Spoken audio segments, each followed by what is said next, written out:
Bismillahirrahmanirrahim. Assalamualaikum warahmatullahi wabarakatuh. Selamat pagi teman-teman semua. Pada kesempatan ini, kita dari kelompok 5 akan memaparkan sebuah materi yang telah kita diskusikan, yaitu tentang mengenai etika Islam dalam bidang produksi, distribusi, serta konsumsi. Oke, ketika kita membahas tentang Islam, Islam yang tadi itu adalah Islam sebagai sistem hidup, sebagai tatanan hidup, way of life, dan merupakan agama yang universal. Nah, kenapa Islam dinamakan sebagai agama yang universal? Karena ketika kita membahas Islam, pasti kita juga akan tentang membahas tentang sosial, ekonomi, budayanya, serta politik. Dan yang terpenting adalah yang akan saya bahas kali ini, yang akan kelompok kita bahas kali ini, yaitu tentang perekonomian. Ketika kita membicarakan tentang sebuah perekonomian, maka tidak lain kita akan berorientasi pada 3 hal. Ada yang pertama produksi atau pembuatan barang maupun jasa, lalu ada distribusi, yaitu pendistribusian atau penyampaian barang, dan yang terakhir adalah konsumen. Konsumen sebagai kita, pengguna jasa. Langsung saja kita memasuki materi yang pertama, yang akan saya bacakan terlebih dahulu. Materi yang pertama yaitu produksi. Perilaku produksi dimaksudkan untuk memenuhi kebutuhan setiap individu, sehingga dapat membangun kemandirian umat. Sedangkan sebagai motif perilakunya adalah keutamaan mencari nafkah, menjaga sumber daya, dalam hal ini flora dan fauna, dan dilakukan secara profesional. Oke, dari pemaparan tersebut dapat kita tarik sedikit kesimpulan. Ketika kita berproduksi, otomatis kita pastinya adalah untuk mengolah sumber daya alam, baik dari flora maupun fauna. Yang bertujuan untuk apa? Yang bertujuan untuk mencari nafkah.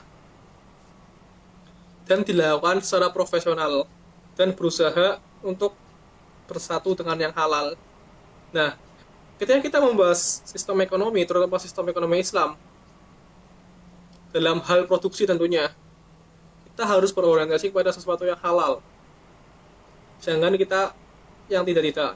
For example, mungkin miras ataupun makan makanan yang halal lainnya. Nah, dalam ekonomi Islam, produksi itu mempunyai motif tentang kemaslahatan, kebutuhan, dan kewajiban. Kemaslahatan dalam hal ini adalah yang bisa dimanfaatkan oleh umat manusia. Kebutuhan adalah need, yang dibutuhkan oleh manusia, serta kewajiban.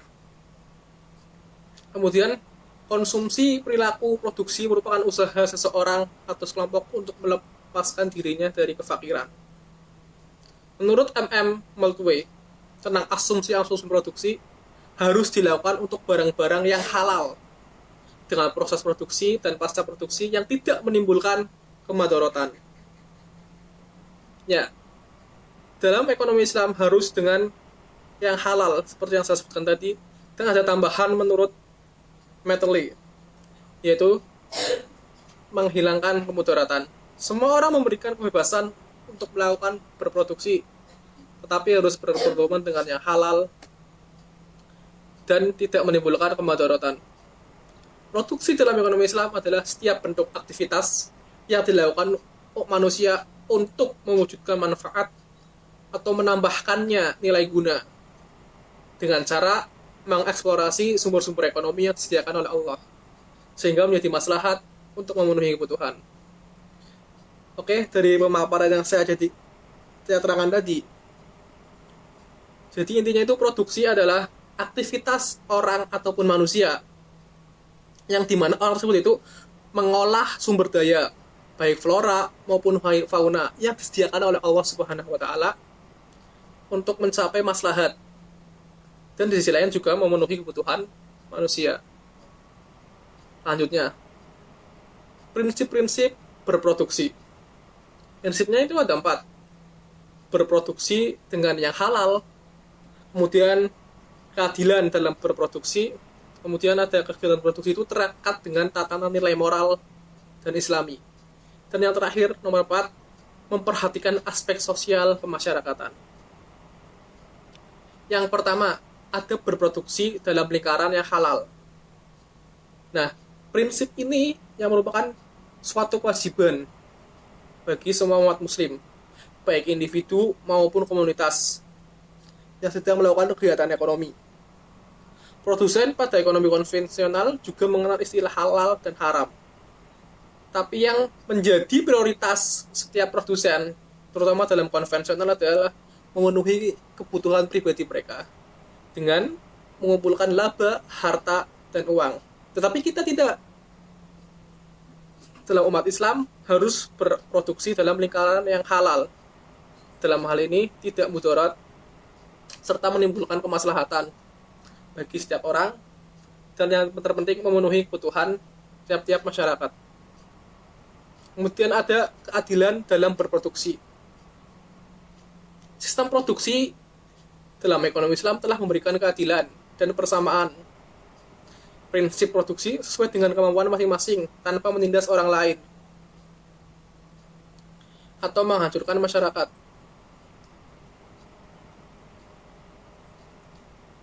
Dalam hal ini itu di dalam Al-Quran surat An-Nisa yang artinya, hai orang-orang yang beriman, janganlah kamu saling memakan harta sesamamu dengan jalan yang batil, kecuali dengan jalan perniagaan yang berlaku dengan suka sama suka di antara kamu, dan janganlah kamu membunuh dirimu, sesungguhnya Allah Maha Penyayang kepadamu. Nah, dari pengertian ataupun dari arti ayat tersebut, ayat itu melarang kita mendapatkan kekayaan dengan cara yang tidak adil, dan memperingatkan akan akibatnya jika kita melakukan cara-cara yang batil. Maka kita harus melalui jalur perniagaan yang adil. Dalam hal ini yaitu suka sama suka.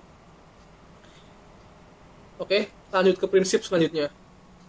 Prinsip selanjutnya itu seluruh kegiatan produksi terikat pada tatanan nilai moral dan teknikal yang islami. Sejak dari kegiatan mengorganisir, faktor produksi, proses produksi, hingga pemasaran dan pelayanan kepada konsumen, semuanya harus mengikuti moralitas Islam. Dalam hal ini, dalam pemenuhan kebutuhan konsumsi, serta melarang sikap yang berlebihan. Larangan ini berlaku bagi segala mata rantai dalam produksi. Kemudian yang terakhir ada kegiatan produksi harus memperhatikan aspek sosial kemasyarakatan. Kegiatan produksi harus menjaga nilai-nilai keseimbangan dalam skala yang lebih luas. Jadi produksi itu bukan hanya menyangkut kepentingan para produksi, dalam hal ini para produsen, stockholder, tapi juga masyarakat secara keseluruhan. Jadi ketika kita berproduksi itu nggak mementingkan diri sendiri, dalam hal ini tidak mencari harta yang sebanyak-banyaknya mau melakukan penimbunan, tetapi kita harus berproduksi itu bagi seluruh masyarakat, karena dalam Islam itu tadi yaitu kemaslahatan dan tidak melakukan secara batil. Selanjutnya ada faktor-faktor produksi. Faktor-faktor yang mempengaruhi produksi dalam hal ini meliputi sumber daya alam, ada modal, serta sumber daya manusia. Yang pertama, sumber daya alam. Sumber daya alam adalah sesuatu yang disediakan oleh Allah Subhanahu wa Ta'ala, dan kita berhak mengambilnya. Namun, kita juga harus menjaganya. Misalkan ada flora, ada fauna.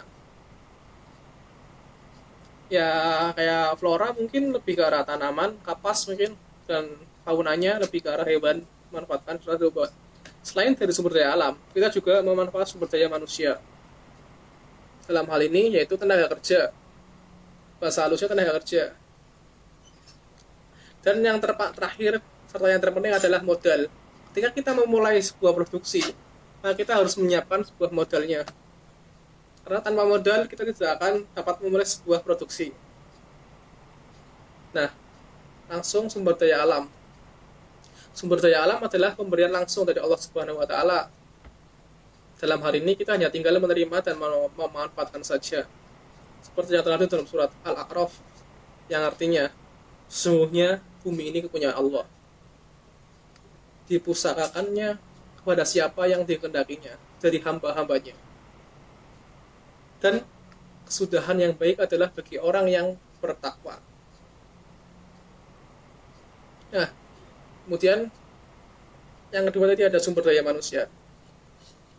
Ketika kita berbicara mengenai sumber daya manusia, pasti erat kaitannya dengan buruh ataupun tenaga kerja. Nah, dalam hal ini, dalam Islam itu menghendaki dengan upah. Upahnya yaitu ada dua, berprinsip pada keadilan dan kelayakan. Adil dalam hal ini adalah sesuai porsi kerjanya. Misalkan manajer gajinya segini berbeda dengan produksi ataupun yang lainnya. Tapi hanya itu harus berprinsip dengan kelayakan. Apakah seorang tersebut layak digaji seperti itu dengan apa yang ia kerjakan kepada kita. Kemudian ada yang terakhir, yaitu modal. Modal itu meliputi semua jenis barang yang dibuat untuk menunjang kegiatan produksi. Dalam hal ini bisa jadi barang-barang lain ataupun jasa-jasa.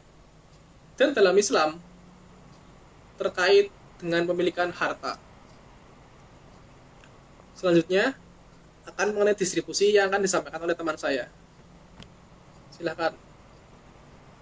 Baik, saya Reza Renaldi akan melanjutkan pemaparan materi tentang etika Islam dalam bidang produksi, distribusi, dan konsumsi. Etika Islam dalam bidang distribusi. Distribusi adalah suatu proses penyampaian barang atau jasa dari produsen ke konsumen dan para pemakai. Saluran distribusi adalah suatu jalur perantara pemasaran dalam berbagai aspek barang atau jasa dari tangan produsen ke konsumen. Antara pihak produsen dan konsumen terdapat perantara pemasaran, yaitu wholesale, atau yang biasa disebut dengan distributor atau agen yang melayani pembeli. Tujuan distribusi. Sistem distribusi ekonomi dalam ekonomi Islam mempunyai andil bersama sistem dan politik syariah lainnya dalam merealisasikan beberapa tujuan umum syariat Islam, di mana tujuan distribusi dalam ekonomi Islam dikelompokkan pada tujuan dakwah, pendidikan, sosial, dan ekonomi. Tujuan dakwah. Di antaranya contoh yang paling jelas adalah bagian mualaf di dalam pendistribusian zakat, di mana mualaf itu ada kalanya orang kafir yang diharapkan keislamannya atau dicegah keburukannya, atau orang lain yang diharapkan kuat keislamannya. Pada sisi lain, bahwa pemberian zakat kepada mualaf juga memiliki dampak dakwah terhadap orang yang menunaikan zakat itu sendiri. Tujuan pendidikan. Distribusi dalam perspektif ekonomi Islam dapat mewujudkan beberapa tujuan pendidikan, di mana hal yang terpenting adalah pendidikan terhadap akhlak terpuji seperti suka memberi, berderma, sedekah, dan mengutamakan orang lain. Selanjutnya ada mensucikan diri dari akhlak tercela seperti kikir, serakah, dan mementingkan diri sendiri atau egois. Tujuan sosial. Tujuan sosial terpenting dalam distribusi adalah yang pertama, memenuhi kebutuhan kelompok yang membutuhkan dan menghidupkan prinsip solidaritas di dalam masyarakat muslim. Yang kedua, ada menguatkan ikatan cinta dan kasih sayang di antara individu dan kelompok di dalam masyarakat. Yang ketiga, ada mengikis sebab-sebab kebencian dalam masyarakat, di mana akan berdampak pada terrealisasinya keamanan dan ketentraman masyarakat, seperti tingkat kriminalitas akibat ketidakadilan distribusi. Yang keempat, ada keadilan dalam distribusi yang mencakup pendistribusian sumber-sumber kekayaan. Yang kedua, pendistribusian pemasukan di antara unsur-unsur produksi. Yang ketiga, ada pendistribusian di antara kelompok masyarakat yang ada. Dan yang terakhir, ada keadilan dan pendistribusian di antara generasi yang sekarang dan generasi yang akan datang. Tujuan ekonomi. Distribusi dalam ekonomi Islam mempunyai tujuan-tujuan ekonomi yang penting, di mana yang terpenting diantaranya yang pertama ada pengembangan harta dan pembersihannya, karena pemilik harta ketika menginfakkan sebagian hartanya kepada orang lain maka akan mendorongnya untuk menginvestasikan hartanya sehingga tidak akan habis harta tersebut karena zakat.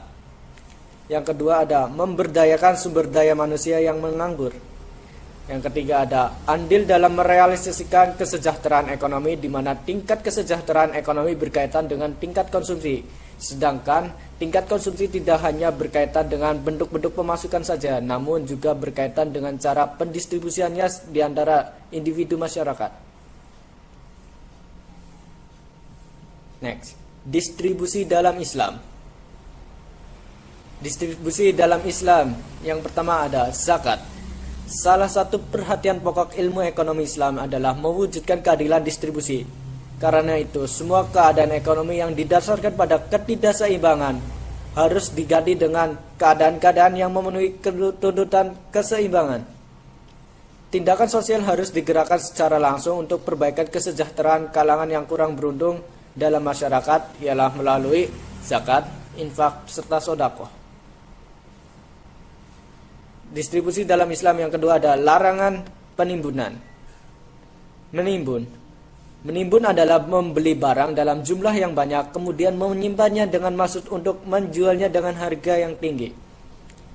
Penimbunan dilarang dalam Islam. Hal ini dikarenakan agar harta tidak hanya beredar di kalangan orang-orang tertentu. Para ulama fikih berpendapat bahwa penimbunan diharamkan apabila barang yang ditimbun melebihi kebutuhannya. Selanjutnya ada barang yang ditimbun dalam usaha menunggu saat naiknya harga, misalnya emas dan perak. Dan penimbunan dilakukan di saat masyarakat membutuhkan, misalnya bahan bakar minyak. Adapun dalil pelarangan penimbunan berdasarkan hadis Nabi yang artinya siapa saja yang melakukan penimbunan untuk mendapatkan harga yang paling tinggi dengan tujuan mengecoh orang Islam, maka termasuk perbuatan yang salah. Hadis riwayat Ahmad. Perbuatan yang salah yang dimaksud adalah menyimpang dari peraturan jual beli atau perdagangan dalam sistem ekonomi Islam yang berdasarkan Al-Quran dan hadis.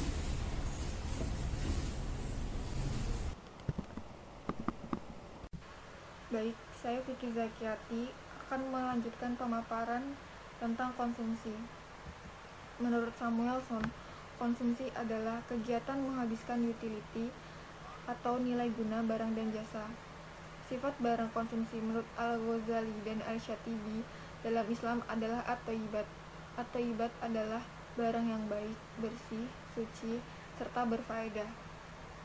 Adapun prinsip konsumsi dalam Islam adalah prinsip keadilan, prinsip kebersihan, prinsip kesederhanaan, prinsip kemurahan hati, dan prinsip moralitas. Yang dimaksud prinsip keadilan yaitu mencari rezeki yang halal dan tidak dilarang oleh hukum. Prinsip kebersihan yaitu makanan yang dikonsumsi haruslah yang baik dan cocok untuk dimakan, tidak kotor, juga tidak menjijikan sehingga merusak selera makan. Selanjutnya, prinsip kesederhanaan, yaitu prinsip yang mengatur perilaku manusia mengenai makan dan minum tidak berlebihan. Prinsip kemurahan hati, yaitu mentaati perintah Islam, tidak ada bahaya maupun dosa ketika kita memakan dan meminum makanan yang halal yang sudah disediakan oleh Allah. Dan yang terakhir yaitu prinsip moralitas. Seorang muslim diajarkan untuk menyebut nama Allah sebelum makan dan mengucapkan rasa syukur setelah selesai makan. Selanjutnya yaitu konsep Islam yang dijelaskan oleh hadis Rasulullah SAW, Allahumma sholli alaihi, yang maknanya adalah yang kamu miliki adalah apa yang telah kamu makan dan apa yang kamu infakkan. Maksudnya di sini yaitu dengan adanya zakat, maka hasrat konsumsi rata-rata dan hasrat marginal dalam jangka pendek akan menurun. Dalam ajaran Islam tidak menganjurkan konsumsi boros dan barang mewah.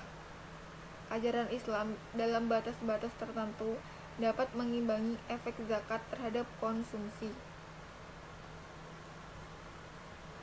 Kemudian, konsumsi dalam Islam memposisikan sebagai bagian dari aktivitas ekonomi yang bertujuan mengumpulkan pahala menuju falah atau kebahagiaan dunia dan akhirat. Motif berkonsumsi dalam Islam pada dasarnya adalah maslahah atas kebutuhan dan kewajiban.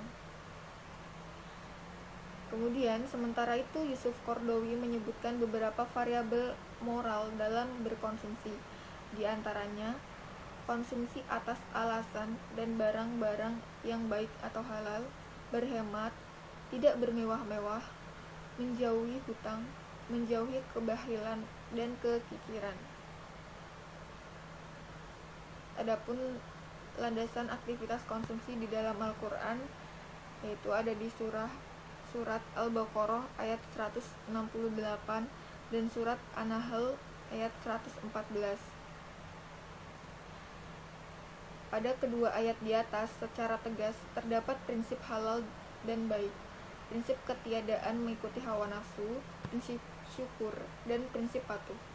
Dengan prinsip demikian, maka pola konsumsi seseorang dan juga masyarakat diarahkan pada kebutuhan dan kewajiban berdasarkan aturan ayat di atas.